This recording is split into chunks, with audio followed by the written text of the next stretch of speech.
نحمده ونصلي على رسوله الكريم اما بعد فاعوذ بالله من الشيطان الرجيم بسم الله الرحمن الرحيم يا ايها المزمل قم الليل الا قليلا نصفه او انقص منه قليلا او زد عليه ورتل القرآن ترتيلا انا سنلقي عليك قولا ثقيلا ان ناشئة الليل هي اشد وطئا واقوم قيلا ان لك في النهار سبحا طويلا واذكر اسم ربك وتبتل اليه تبتيلا رب المشرق والمغرب لا اله الا هو فاتخذه وكيلا واصبر على ما يقولون واهجرهم هجرا جميلا صدق الله العظيم رب اشرح لي صدري ويسر لي امري واحلل عقدة من لساني يفقهوا قولي اللهم ربنا الهمنا رشدنا واعذنا من شرور انفسنا اللهم ارنا الحق حقا وارزقنا اتباعه وارنا الباطل باطلا وارزقنا اجتنابه اللهم وفقنا لما تحب وترضى وتقبل منا فإنك خير المتقبلين آمین یا رب العالمین۔ سلسلہ کلام کو اپنے ذہن میں جوڑنے کے لیے یاد کر لیجئے کہ ہم حضور صلی اللہ علیہ وسلم پر نازل ہونے والی جو اولین وحییں تھیں اصل میں ان کا مطالعہ کر رہے ہیں، لیکن یہ وحییں جو ہیں مکمل صورتوں کی شکل میں نہیں ہیں۔ 5 آیات سورہ علق کی، بقیہ آیات اس میں بعد میں شامل ہوئی ہیں، لیکن پہلی وحی صرف 5 آیات پر مشتمل تھی۔ پھر 7 آیات سورہ قلم کی، یہ 7 آیات دوسری وحی ہے، لیکن اس کے بعد آپ کو معلوم ہے طویل صورت ہے، وہ ہم پڑھ چکے ہیں، وہ بعد میں شامل ہوئی۔ تیسری اور چوتھی وحی جو ہے سورہ مزمل اور سورہ مدثر کی ابتدائی آیات ہیں۔ تیسری وحی سورہ مزمل کی 10 آیات اور چوتھی وحی سورہ مدثر کی 7 آیات۔ یہ 2 صورتیں جو ہیں اس اعتبار سے قرآن مجید میں سورتوں کے جوڑے ہونے کی بات جو بار بار ہوتی رہی ہے ہمارے مابین، تو اس کی نہایت حسین مثال یہ ہے۔ ویسے تو اکثر سورتیں قرآن کی جوڑوں کی شکل میں ہیں۔ وَمِن كُلِّ شَيْءٍ خَلَقْنَا زَوْجَيْنِ لَعَلَّكُمْ تَذَكَّرُونَ، یہ اللہ تعالیٰ کی کوئی سنت ہے تخلیق کی بھی اور معاملات میں بھی کہ جوڑوں کی شکل میں وہ چیزیں پیدا کرتا ہے۔ صورتیں جوڑوں کی شکل میں سب سے نمایاں مثال معوذتین، قل اعوذ برب الفلق، قل اعوذ برب الناس، 2 صورتیں۔ انہیں یکجا بھی کیا جا سکتا تھا، ایک صورت بنایا جا سکتا تھا، ایک ہی مضمون ہے، تعوذ، فلاح طلب کرو اس سے اور اس سے، لیکن 2 صورتیں بنائی۔ پہلے بھی قرآن مجید کا آغاز جو ہے وہ بھی 2 صورتوں سے ہوتا ہے جو حسین جوڑا ہے، سورۃ البقرہ اور سورۃ آل عمران۔ حضور نے ایک نام دیا ہے الزہراوین، جیسے معوذتین ہم کہہ دیتے ہیں، 2 تعوذ والی 2 صورتیں، معوذتین، قل اعوذ برب الفلق، قل اعوذ برب الناس۔ الزہراوین، زہرا کہتے ہیں روشن تابناک۔ حضرت فاطمہ الزہرا رضی اللہ تعالی عنہا، حضرت فاطمہ کے نام کے ساتھ لفظ آتا ہے، تو یہ زہراوین ہے۔ بلکہ ان کو غمامتان بھی کہا گیا ہے کہ قیامت کے دن یہ 2 بدلیوں کی شکل میں ظاہر ہوں گی، اور یہ اپنے سے محبت کرنے والے جو اہل ایمان ہوں گے ان پر سایہ کریں گی، جبکہ کسی کے لیے سایہ نہیں ہوگا۔ اسی طرح کا ایک حسین جوڑا، انتہائی حسین جوڑا، یہ مزمل مدثر۔ اب ان دونوں کا جو آغاز ہوتا ہے وہ الفاظ تو جدا ہیں، لیکن یہ کہ معنی ان کے ایک ہی ہے۔ حضور سے خطاب ہے، اے چادر میں لپٹ کر لیٹنے والے، یا کبھی کہہ دیتے ہیں اے کمبل میں لپٹ کر لیٹنے والے، یہی مدثر ہے، اے لحاف میں لپٹ کر لیٹنے والے، معنی تو ایک ہی ہے دونوں کی، مزمل مدثر۔ پھر دونوں میں دیکھتے اس کے بعد قم قم، یا ایھا المزمل قم قم اللیل الا قلیلا، قم تو ہے نا، یا ایھا المدثر قم قم فانذر وربک فکبر۔ میں کس بات کی طرف اشارہ کر رہا ہوں کہ اصل میں یہ دو صورتیں جو ہے یہ ایک ٹرننگ پوائنٹ ہے۔ حضور پر ایک خاص دور آیا تھا، غور و فکر، تدبر، سوچ بچار۔ یہ جب آپ کی عمر شریف 40 سال کے لگ بھگ ہوئی ہے تب، ورنہ اس سے پہلے آپ ایک بڑی بھرپور زندگی آپ نے گزاری ہے۔ آپ نے بڑے پیمانے پر کاروبار بھی کیا ہے، حالانکہ بچپن میں وہ وقت بھی تھا کہ آپ نے بھیڑ بکریاں بھی چرائی ہیں، لیکن زندگی بڑی فعال زندگی آپ کی تھی۔ آپ کوئی گوشہ نشین قسم کے آدمی نہیں تھے، بلکہ یہ کہ آپ نے، جس کو ہم کہیں گے کہ زندگی کی جو شاہراہ ہے اس میں بھرپور طور پر آپ نے حصہ لیا۔ لیکن جب 40 برس کے لگ بھگ آپ کی عمر شریف ہوئی ہے تو آپ پر فکر کا غلبہ ہو گیا، سوچ بچار، غور فکر۔ اسی کی پھر ایک شکل یہ پیدا ہوئی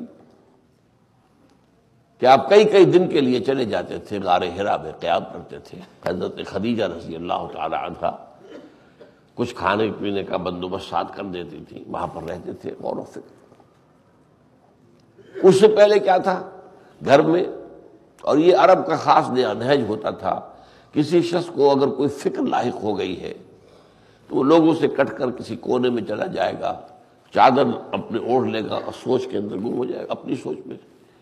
وہ چادر کس لیے ہوتی ہے؟ خارج کی دنیا سے اپنے آپ کو کاٹ لینے کے لیے۔ چادر جب آپ نے اوڑھ لی، اب آپ کو پتہ نہیں کیا ہو رہا ہے باہر، ادھر کیا ہو رہا ہے، ادھر کیا ہو رہا ہے، کون آیا کون جا رہا ہے، اس سے آپ نے اپنے آپ کو منقطع کر لیا۔ تو اس طریقے سے چادر اوڑھ کر، کمبل لے اوڑھ کر، لحاف اوڑھ کر لیٹ جانا اور فکر جاری رکھنا۔ لیکن اس کے بعد اس کا کلائمیکس وہ ہے کہ آپ نے غار حرا میں جا کے کئی کئی دن بیٹھ کر، اور وہاں جو چونکہ یہ روایت میں آپ کو پہلے سنا چکا ہوں، حضرت عائشہ کی روایت ہے رضی اللہ تعالی عنہا کہ فلما بلغ 40 سنۃ، جب آپ کی 40 برس کی لگ بھگ عمر ہوئی، حبب الیہ الخلا، تو آپ پر خلوت گزینی کا غلبہ ہو گیا۔ ایک ہوتا ہے آپ پبلک میں جا رہے ہیں، مل رہے ہیں، بات کر رہے ہیں، ہنسی ہوئے، کچھ بات ہے، گفتگو ہے، کاروبار ہے، زندگی کا اور کوئی دھندا ہے، مصروفیت نہیں۔ حبب الیہ الخلا، خلوت گزینی، علیحدہ کونے میں بیٹھ کر، چادر اوڑھ کر لیٹ جانا، لحاف اوڑھ کر لیٹ جانا۔ فکان یخلو بغار حرا، پھر آپ خلوت گزینی اختیار کرتے تھے غار حرا۔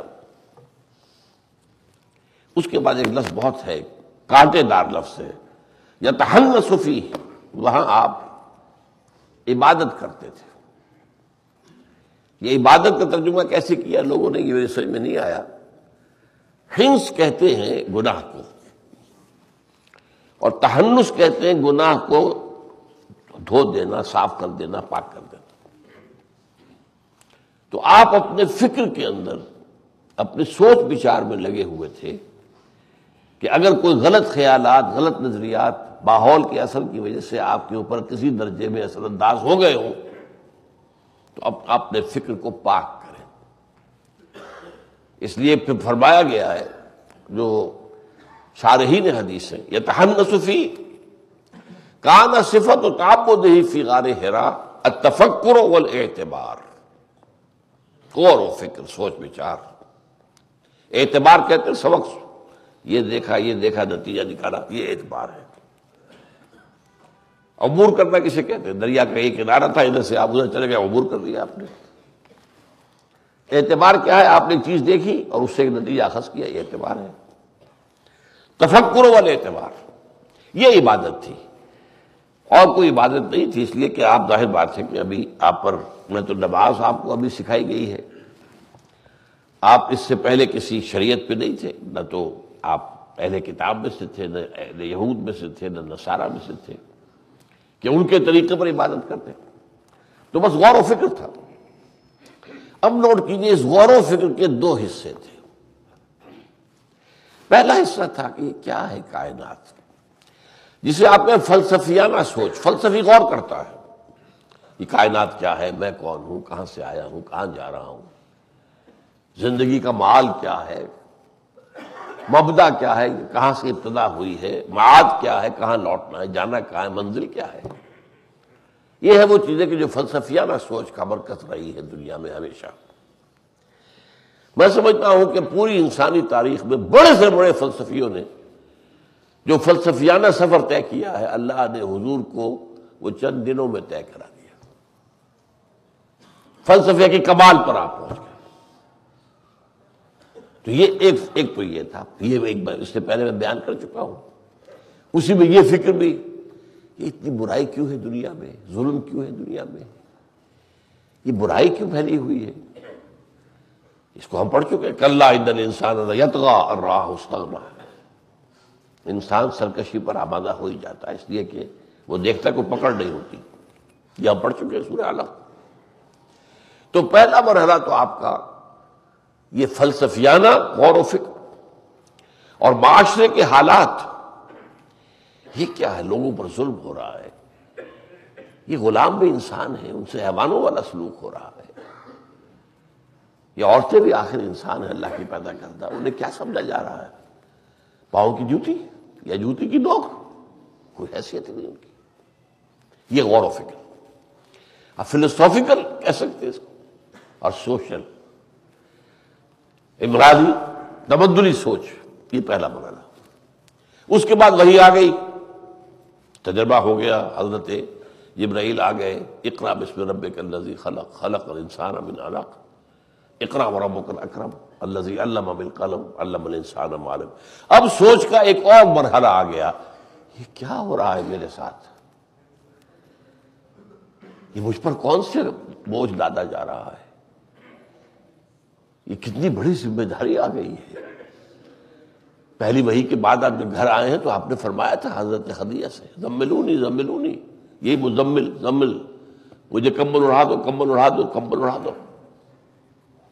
آپ پر لرزہ طاری تھا، آپ پسینے میں شرابور تھے، بخار کی کیفیت تھی، زملونی زملونی۔ اور آپ نے کہا کہ خشیت علی نفسی، مجھے تو اپنی جان کا اندیشہ ہے، اب یہ کیا میرے ساتھ کیا ہوا ہے، کیونکہ یہ پہلا ایکسپیرینس تھا، عالم بشریت اور عالم ملکیت، بادشاہ ایک بشر اور ملک فرشتہ، ان دونوں کا پہلی مرتبہ ملاقات ہوئی ہے، عالم بشریت اور عالم ملکیت۔ اس کے بعد یہ کہ آپ کو معلوم ہے، یہ ہم پڑھ چکے ہیں، حضرت خدیجہ نے خود بھی تشفی دیا، آپ فکر نہ کریں، اللہ آپ کو ضائع نہیں کرے گا، آپ تو یتیموں پر شفقت کرتے ہیں، بیواؤں کی خدمت کرتے ہیں، آپ بھوکوں کو کھانا کھلاتے ہیں، آپ مسافروں کی خدمت کرتے ہیں، آپ مفلسوں کی مدد کرتے ہیں، اللہ آپ کو ضائع نہیں کرے گا۔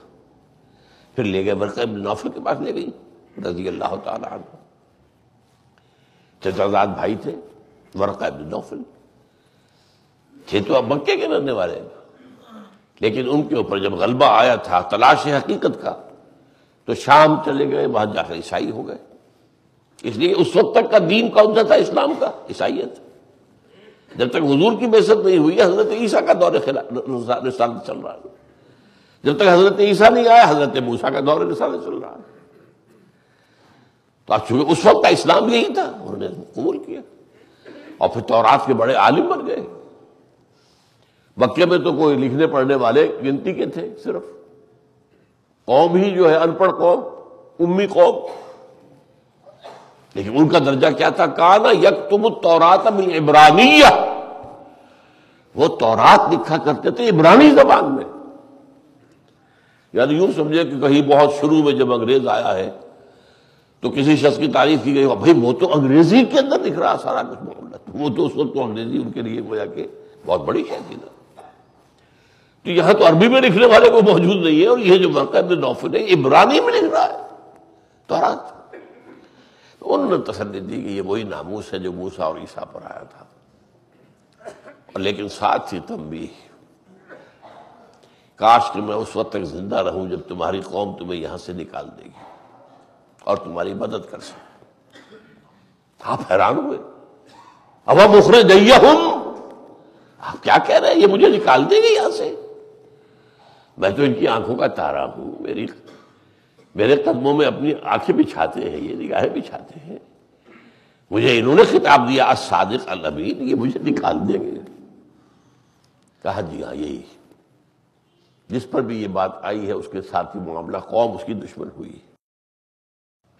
بہرحال یہ جو سوچ تھا یہ دوسری سوچ ہے، اب ایک فکر دامنگیر ہو گئی ہے، یہ ایک بہت ذمہ داری والا معاملہ میرے اوپر آ گیا ہے، اور یہ بھی بتا دیا ورقہ ابن نوفل نے کہ تمہاری قوم یہاں سے تمہیں نکال کے باہر کر دے گی، تو کون سے مراحل آنے والے ہیں، کن کن مرحلوں سے مجھے گزر، یہ دوسرا دور ہے، اس پر یہ صورتیں نازل ہو رہی ہیں۔ یہ گویا کہ ٹرننگ پوائنٹ ہے کہ اے نبی اب سوچ بچار کا دور ختم، اسٹارٹ یور مشن، کھڑے ہو جاؤ۔ یہ کمبل میں لپٹ کر لیٹ جانا اور چادر لیٹ کر لیٹ جانا اور لحاف میں لپٹ کر لیٹ جانا اور غور و فکر، یہ بس ختم۔ یا ایھا المزمل قم، کمر کسو، آپ کھڑے ہو جاؤ۔ یا ایھا المدثر قم۔ لیکن یہ دو قیام جو آئے ہیں، یہ تقسیم دیکھیے ان صورتوں میں جوڑے کی تقسیم کیا ہوتی ہے۔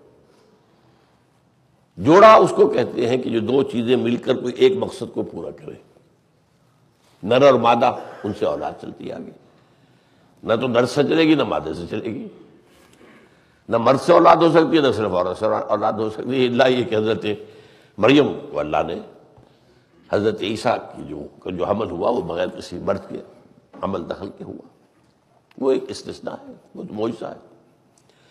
تو یہاں اصل میں یہ دو جد و جہدیں ہیں جن کو کہ اب شروع کیا جا رہا ہے۔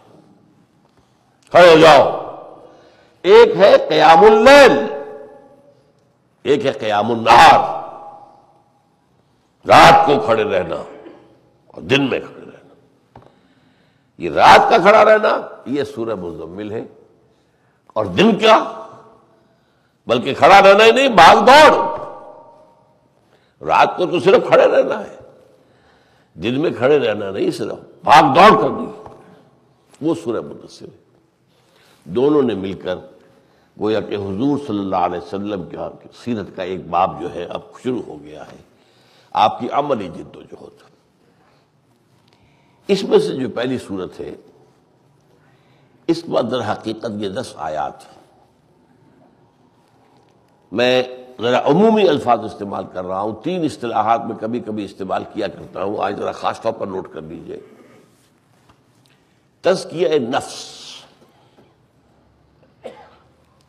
تصفیہ قلب، تجلیہ روح، یہ 3 چیزیں ہیں ہماری باطنی شخصیت کے پہلو۔ ایک ہماری ظاہری شخصیت، ہاتھ ہے، پاؤں ہے، آنکھیں ہیں، کان ہے، ناک ہے، یہ ہے، بھاگ ہے، دوڑ ہے، جسم میں ہماری جو باطنی شخصیت ہے اندر، اس کے 3 لیول ہیں، اور شاید بہت سے حضرات کا ذہن منتقل ہوا ہو۔ میں تعریف کیا کرتا ہوں فرائیڈ کی، حالانکہ بہت گمراہ کن فلسفہ ہے اس کا، جو نفسیات کا ایک بابائے نفسیات جدیدہ وہی ہے، جیسے بابائے فزکس طبیعیات نیوٹن ہے، چاہے اس کی بہت سی باتیں غلط ثابت ہو چکی ہیں، لیکن بابا ہے طبیعیات، physics, father of physics, modern physics Newton, father of modern psychology is fried. تو ہر ایک کا اپنا اپنا ایک میدان ہے، لیکن یہ کہ اس کی جس بات کی تعریف میں کرتا ہوں، اس نے بھی 3 لیول انسان کے اندرونی شخصیت کے اس نے آئیڈینٹیفائی کی، یہ بہت بڑی بات ہے۔ یعنی یوں سمجھیے کہ مشاہدہ، گہرائی، انسان کے اندر جو کچھ ہوتا ہے اس کی تین سطحیں. ایک کو وہ کہتا ہے اڈ یا لیبیڈو، نفس امارہ جسے قرآن کہتا ہے. ہماری حیوانی جبلتیں، پیٹ کھانے کو مانگتا ہے، زبان چٹخارے بھی مانگتی ہے، صرف کھانے کھانا نہیں، چٹخارا بھی مانگتی ہے. اور بھی کچھ تقاضے ہیں. جنسی تقاضا ہے تو وہ نفسانی تقاضا جب ابھرتا ہے تو آدمی نہیں سوچتا کہ جائز ہے کہ ناجائز ہے. یہ حیوانی تقاضے ہیں. اڈ اور لیبیڈو بہت عمدہ الفاظ ہیں. دوسرے لیول کو اس نے کہا ایگو، خودی. اور تیسرے کو کہا سپر ایگو. اگرچہ ان کی ڈیفینیشن ہر ایک کی علیحدہ علیحدہ تعریف، ہر ایک کا علیحدہ علیحدہ فنکشن کیا ہے، اس میں ٹھوکر کھائی ہے اس نے، بہت بڑی ٹھوکر کھائی ہے. لیکن یہ کہ آئیڈینٹیفائی کر لینا تین لیول، انہی تین لیول کا میں نے ذکر کیا ہے. نفس کے ساتھ لفظ آتا ہے تزکیہ، پاک کرنا نفس کو. پاک کرنے میں کوئی چیز نکالی جاتی، دھوئی جاتی ہے، وہ گندگی لگی ہے دھوئی. اور اصل میں تزکیہ کا لفظ کہاں سے آتا ہے کہ ایک باغبان ہے، اس نے درخت لگائے ہیں، پھولدار پھلدار پودے لگائے ہیں. اب وہ جاتا ہے اپنے، دیکھتا ہے کیاریوں کے اندر کہ گھاس پھوس اگائی ہے. ایک تو پودا ہے گلاب کا پودا، تو وہ تو میں نے خود لگایا ہے، میں چاہتا ہوں اس میں پھول آئے. ایک یہ گھاس پھوس اگائی ہے خود بخود. نتیجہ کیا ہے کہ زمین کے اندر جو رویدگی ہے، جو قوت ہے، جو سورسز ہیں، اس میں ایک خامخواہ کے حصے دار بن گئے. آخر گھاس بھی تو کچھ نہ کچھ کھینچ رہا ہے نا زمین سے، پانی بھی کھینچتا ہے اور جو اس کے اندر منرلز ہیں وہ بھی کھینچتا ہے، تبھی تو آگے بڑھتا ہے وہ بھی. تو وہ کیا کرتا ہے، کھرپا ہاتھ میں لیا، اس کو کھود کھود کے، اس کا نام تزکیہ. عربی میں اصل تزکیہ اس سے کہتے ہیں کہ ایک باغبان جاتا ہے، کھرپا ہاتھ میں لیتا ہے، اور جو گھاس پھوس اگاتا ہے، جو اس کا کوئی مطلوب نہیں ہے، مقصود نہیں ہے، اس کے لیے اس نے باغ نہیں لگایا ہے، اس کو کھود کر پھینک دینا، یہ تزکیہ. تو نکالنا پڑتا ہے کچھ، وہ تزکیہ کے اندر نکالنا ہے. پھر آیا قلب، تصفیہ قلب. قلب ایک آئینے کے مانند ہے، اس کے اوپر غبار آ جاتا ہے. جیسے ڈسٹ آ گیا، آپ کا آئینہ لگا ہوا تھا، وہ ڈسٹ آ گئی، آپ صحیح نظر نہیں آ رہا ہے آپ پیچھے اس کے، تو اسے صاف کرتے. تصفیہ. جیسے حضور نے فرمایا ان هذه القلوب لتصفى، یہ جو دل ہے انسانی، ان میں زنگ لگ جایا کرتا ہے. کما یصنع الحدید اذا اصابه الماء، جیسے لوہے کے اوپر زنگ آ جاتا ہے جب پانی پڑتا رہے. تو صحابہ نے پوچھا فما جلاؤہا یا رسول اللہ، تو اللہ کے رسول آپ نے بتایا کہ دلوں پر زنگ آ جاتا ہے، آئینہ جو ہے، اب زنگ آ گیا تو پھر کیا دکھائی دے گا اس میں. تو ہماری تلواروں پر بھی زنگ آ جاتا ہے تو ہم سیکل کرتے، پالش کرتے. تو اس کا زنگ کیا، اس کو دور کرنے کا ذریعہ کیا ہے، اس کا سیکل کیا ہے، اس کی پالش کیا ہے؟ فرمایا کثرت ذکر الموت و تلاوت القرآن. کثرت سے دو کام کرنا، موت کو یاد رکھنا اور قرآن کی تلاوت، اس سے دل کا تصفیہ ہوتا ہے. تو تزکیے کے ساتھ لفظ کیا ہے، نفس کے ساتھ تزکیہ، قلب کے ساتھ تصفیہ، اور روح کے ساتھ. اصل میں یہ تین لیول یہ ہے جو فرائڈ کے سمجھ میں نہیں آئے. تین اس نے آئیڈینٹیفائی کری ہے، یہ بھی بہت بڑی بات ہے. ایک عام آدمی کے لیے اس کے پاس کوئی جو وحی کی کوئی روشنی تو نہیں تھی اس کے پاس، وہ تو اس کی اپنی جو ہے، جو بھی اس کی آبزرویشن تھی. گاہ میری نگاہ تیز چیر گئی دل وجود، سینگ تھرو اینڈ تھرو، وہ دیکھ رہا ہے انسان کے اندر جو ہے. تین لیول ہے علیحدہ علیحدہ. ایک تو اڈ ہے، لیبیڈو ہے، دوسرے ایگو ہے، ایک سپر ایگو ہے. تو وہ تین لیول ہے، لیکن تین لیول کیا ہے قرآن کے نزدیک؟ نفس، روح، نفس، قلب اور روح. روح نور ہے، نورانی ہے، نور سے بنی ہے.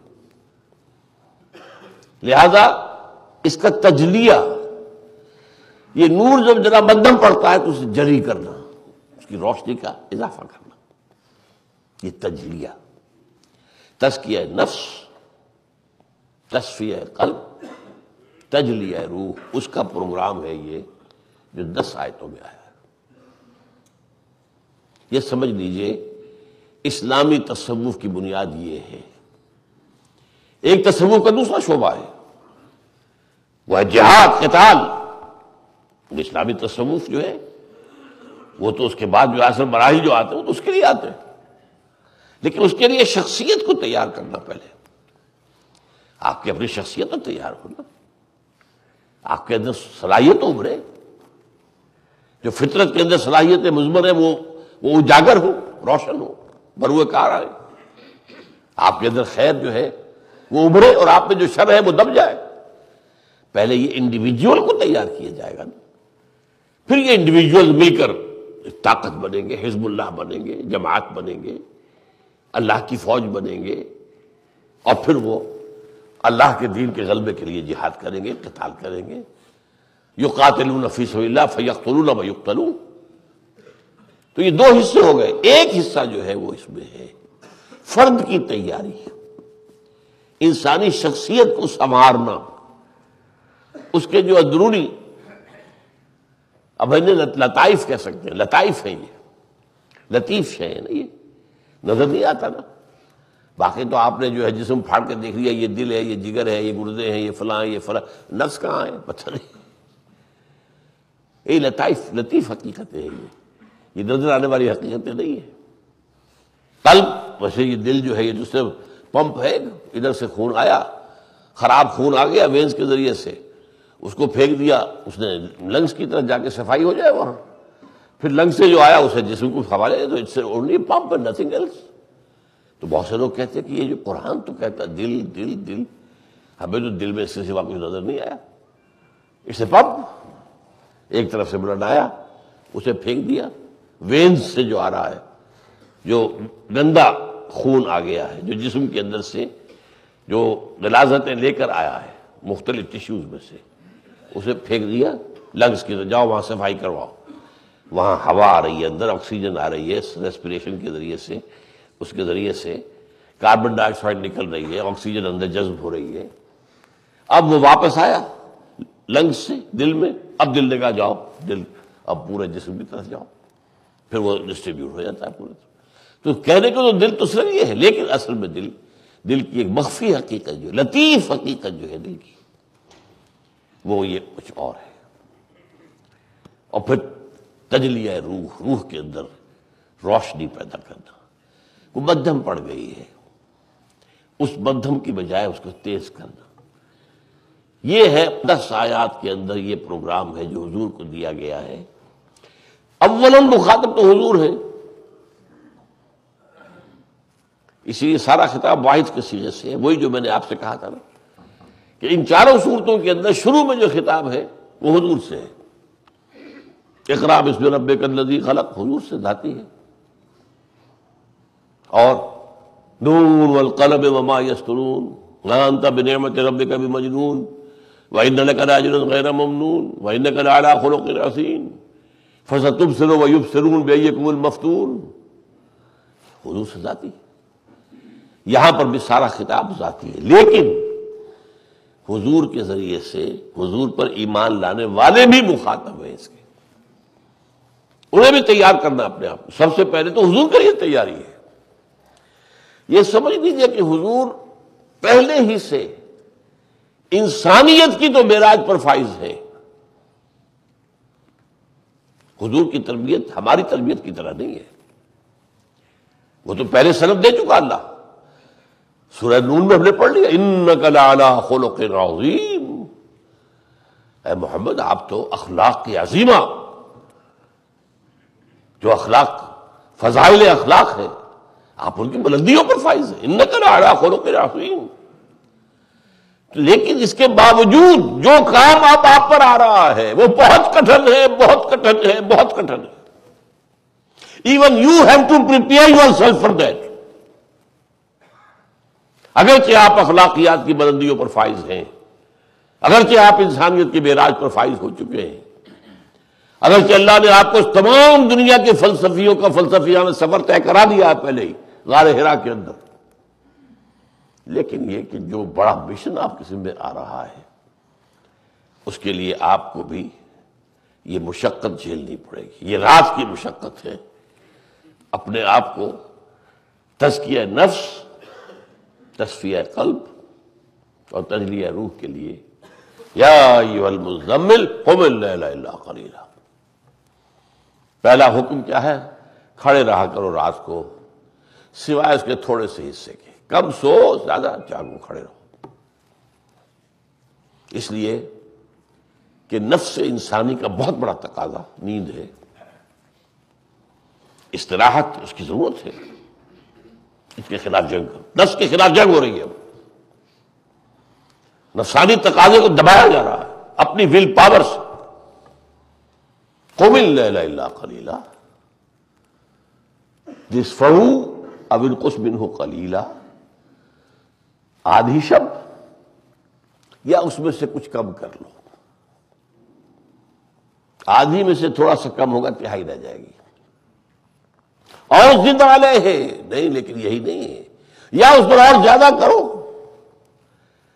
آدھی پر گزرا زیادہ ہوگا تو 2/3 ہو جائے گی. یہ نصاب بیان کر دیا. نارمل نصاب نصف شب، اس سے بھی رعایت تھوڑی سی تو ثلث، تہائی، اور اس سے بھی آگے عزیمت 2/3. یہ یہاں پہ تہائی کے لفظ نہیں آیا، یہ تو میں نے نکالا ہے نا کہ جب آدھے میں سے کچھ کم کریں گے تو تہائی رہ گیا، آدھے میں کچھ زیادہ کریں گے تو 2/3. اب لیکن اسی سورہ مبارکہ کا دوسرا رکوع جو شروع ہوتا ہے وہ اس سے شروع ہوتا ہے. ان ربک یعلم انک تقوم ادنی من ثلثی اللیل ونصفہ وثلثہ وطائفۃ من الذین معک. اے نبی، آپ کے رب کو خوب معلوم ہے کہ آپ کھڑے رہتے ہیں رات بھر، 2/3 رات یا آدھی رات یا 1/3 رات، اور آپ کے ساتھ آپ کے لوگ جو ہیں، آپ جو ایمان لائے ان کی بھی ایک جماعت اس مشقت میں سے گزر رہی ہے. عجیب نکتہ ہے یہاں پر. حکم دینے میں اللہ نے نرمی رکھی ہے، آدھی یا آدھی سے کم، پھر آدھی سے زیادہ بعد میں آخر میں لائے ہیں. عمل میں ہم دیکھتے ہیں کہ 2/3 پہلے ہے. ایک وہ ہوتے ہیں کہ جو حکم کے اندر رعایتیں تلاش کرتے ہیں، ایک وہ ہے کہ جو حکم کے اندر جو اعلیٰ درجہ ہے اس کو اختیار کرتے ہیں. الذین یستمعون القول ثم یتبعون احسنہ، جو بات سنتے ہیں توجہ سے پھر جو اس کا بہترین پہلو ہوتا ہے اسے اختیار کرتے ہیں، رعایت والا نہیں. ایک کام چور آدمی ہوتا ہے وہ رعایت تلاش کرتا ہے، ایک باعزیمت انسان ہے وہ رعایت نہیں تلاش کرتا. چنانچہ حکم دینے میں تو اللہ تعالیٰ نے رعایت کو رکھا، نصفہ او انقص منہ قلیلا او زد علیہ، آخری درجے میں رکھا. 2/3 تک بھی ہمت کر لو تو اچھا ہے.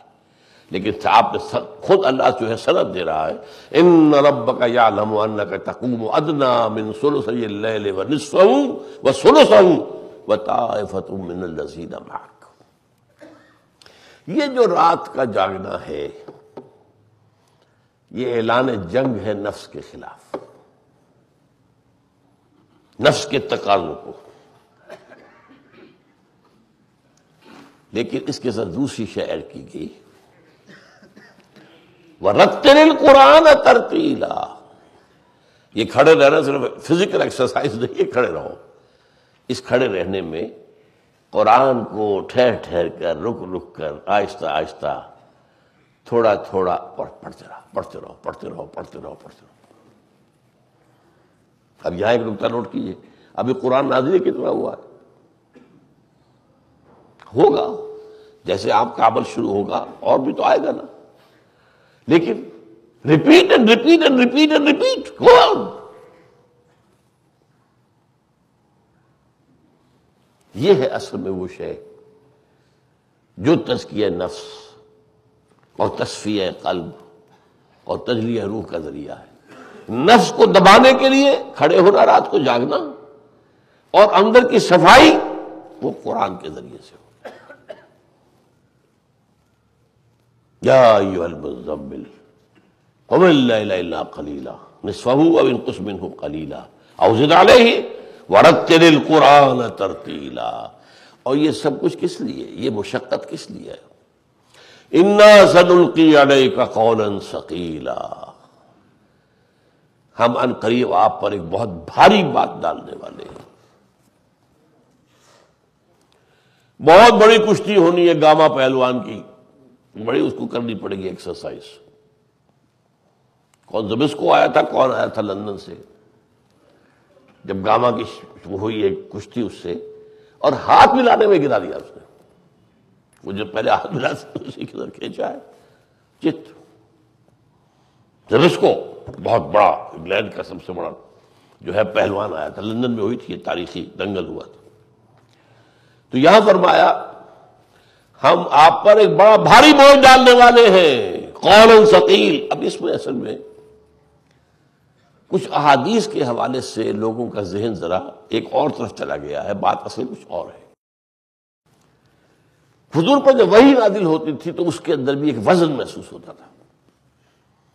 اور وحی کے اندر وزن کیا ہے؟ It's not a physical object وحی میں، لیکن یہ وزن ہے اس میں. چنانچہ حضرت زید بن ثابت انہوں نے کہا ایک دفعہ حضور استراحت کر رہے تھے، میری ران پر آپ کا سر رکھا ہوا تھا. اسی حالت میں وحی آئی، اتنا وزن مجھ پر پڑا کہ میری ران پھٹ رہی تھی. یہ وزن کوئی فزیکل وزن بھی تھا اس میں. یہ بھی تھا جب وحی آتی تھی وہی کیفیت ہو جاتی تھی آپ کی جو پہلی وحی میں ہوئی ہے، پسینے سے شرابور ہو جاتے تھے آپ،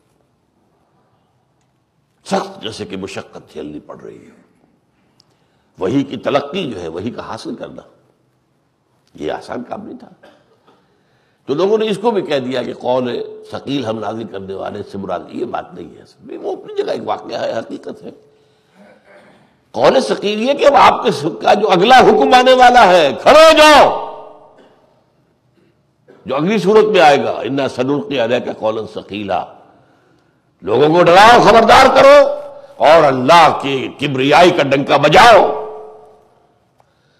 اللہ کی کبریائی کا ڈنکا بجانا، تو جنہوں نے اپنی خدائی کے ایوان سجا رکھے ہوں ان کے خلاف بغاوت ہے نا. یہ سب کچھ جھیلنا پڑے گا. وہ آ رہا اگلی صورت کے اندر، قم فانذر وربک فکبر. وہ 3 آیات انتہائی پروفاؤنڈ آیات ہے قرآن کی. یا ایھا المدثر قم فانذر. انذار از دی اسٹارٹنگ پوائنٹ آف دعوت جسے ہم کہتے ہیں اردو میں. نبی کی دعوت کا اسٹارٹنگ پوائنٹ کیا ہے؟ خبردار کرنا. دیکھو بھول میں نہ رہنا، زندگی یہی زندگی نہیں ہے، اصل زندگی موت کے بعد ہے. اور ان دونوں زندگیوں کے درمیان یوم قیامت ہے، حساب کتاب ہوگا تمہاری اس زندگی کے اعمال کا، اور جزا و سزا مل کر رہے گی. یہاں سے بات شروع ہوگی. ہدف کیا ہوگا؟ اللہ کے دین کی کبریائی، اللہ کا کلمہ بلند ہو جائے. لتکون کلمۃ اللہ هی العلیٰ، اللہ کا کلمہ ہی سب سے اونچا ہو جائے، اللہ کی بات مانی جائے، اللہ کا قانون نافذ ہو، اللہ کی مرضی. جیسے کہ عیسائیوں کی سورہ فاتحہ کے اندر الفاظ آتے ہیں، Thy kingdom come, Thy will be done on earth as it is in heavens. اے رب تیری بادشاہت آئے، تیری مرضی جیسے آسمانوں میں پوری ہوتی ہے زمین میں بھی پوری ہو. یہ ہے kingdom of heaven on earth, kingdom of heaven on earth. اسی کو حکومت الہیہ کہا مولانا ابوالکلام آزاد نے. 1913 میں جب حزب اللہ قائم کی ہے تو اس کا رسم العین کیا تھا؟ حکومت الہیہ کا قیام. پھر 1941 میں مولانا مودودی نے جماعت اسلامی قائم کی ہے، اس کا رسم العین کیا تھا؟ حکومت الہیہ کا قیام. کنگڈم آف ہیون آن ارتھ، اللہ کی حکم. یہ ہے قول ثقیل، انا سنلقی علیک قولا ثقیلا.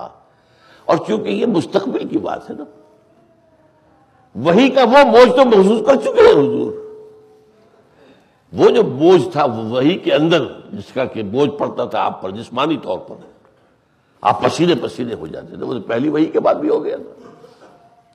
بعد میں بھی جو وہی آئی ہیں تو ظاہر بات ہے کہ وہ جو کہتے ہیں حضرت زید بن ثابت کہ میری ران پھٹ رہی تھی، اتنا بوجھ پڑ رہا تھا، اور یہ کہ آپ پسینے پسینے ہو جاتے تھے، لیکن وہ نہیں ہوئی۔ سنلقی علیک، یہ سین نے اسے مستقبل کے ساتھ وابستہ کر دیا۔ ان قریب ہم آپ پر ڈالنے والے ہیں ایک بڑی بھاری بات، وہ بھاری بات ہے اعلاء کلمت اللہ، اقامت دین، تکبیر رب، لتکون کلمت اللہ العلیٰ، لیکون الدین کلہ للہ۔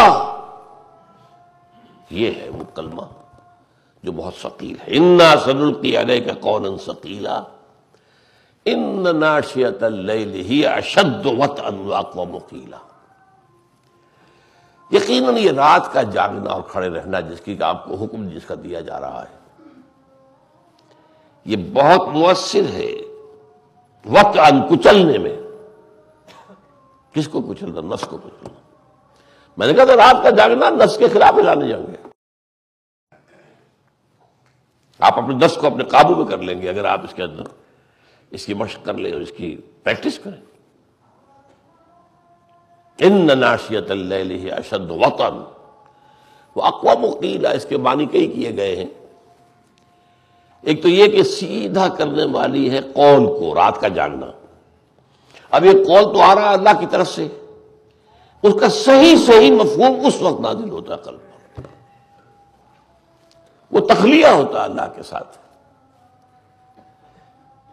وہ جو کہا گیا ہے کہ رات کی نماز والناس نیام، جبکہ لوگ سوئے ہوئے ہوں، آپ اس وقت کھڑے ہوتے تو آپ کا تخلیہ ہے اللہ کے ساتھ، کوئی ڈسٹربنس نہیں ہے، کوئی توجہ ادھر سے ادھر ہونے کا معاملہ نہیں ہے۔ اس اعتبار سے جو آئے گا، جو قلب میں آپ پڑھ رہے ہوں گے، وہ سیدھا تیر کی طرح جا کر آپ نے قلب پہ، آپ کی روح کے اندر وہ تصفیہ قلب اور تجزیہ روح کا کام کرے گا۔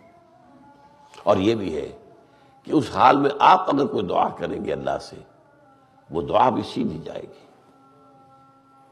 اب اس میں کہیں کوئی رکاوٹ نہیں ہے۔